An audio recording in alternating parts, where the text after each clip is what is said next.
السلام عليكم ورحمة الله وبركاته. رجعنا لكم في فيديو جديد من فيديوهاتنا، وإن شاء الله النهاردة جايين نتكلم في موضوع مهم جدا. لو أنت بتربي حمام لاحم، والحمام اللاحم عندك سلالة محترمة الناس بتشهد لها، هتلاقي زبون بيخش لك بيشتري منك حمام، بيقول لك لو سمحت عاوز جوزين، عاوز ثلاثة، عاوز أربعة، أيا كان العدد. تمام. وبيقول لك أنا عاوز لاحم سوبر جامبو. تمام كده. طبعا وضح له ان مفيش حاجه اسمها سوبر جامبو اصلا، مفيش حاجه اسمها كده. هو اللحم الفرنسي السلالات الكويسه النقيه، حجمه اكبر من الزاجل بشويه. تمام كده. فلازم توضح له دي.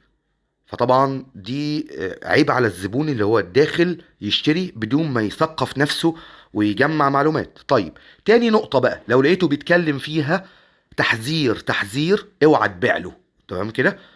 بقول لك إيه يا باشا، ماشي، انا عاوز اشتري مثلا 5 تجواز ولا حاجه. تمام. بس عايز اعرف السلاله اللي عندك بتلحم على كام يوم.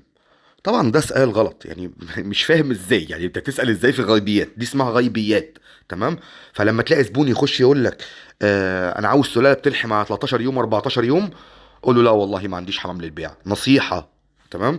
طب ليه ما بيعلهوش يا ابو هاجر؟ طب ما ايه المشكله؟ ما انا عندي الحمام بيلحم يا باشا، انا ما عنديش مشكله. ما احنا عارفين ان الحمام عشان يلحم ليه ثوابت، صح كده؟ واتكلمنا قبل كده عنها باستفاضه، اللي هو توفير مسكن مناسب، مكان جيد التهويه، كلفه نظيفه، ادويه وفيتامينات اللي هي زي الجروفيت، سيلينيوم، املاح معدنيه، احماض امينيه، الف دلتا اهي، والكلفه طبعا كامله متكامله العناصر. هو ما يعرفش دي، هو ممكن ياكل عيش، ياكل غله، ياكل ذره صفراء، فالحمام عنده ما يشتغلش بالصيغه المناسبه، فيقول لك انت راجل نصاب. تمام كده. فعشان كده بقول لك ما تبيعلهوش، هيعمل لك مشاكل. طب يا ابو هاجر يعني ما بيعلهوش خالص. طب ما انا اقول له الحقيقه، قول له يا باشا، بس بعد كده برضه هيتعبك، لان ده حد ما ثقفش نفسه. يا جماعه اللحم الفرنسي مش آلة، مش آلة، وموضوع الشغل دي غيبيات، كله رزق ربنا.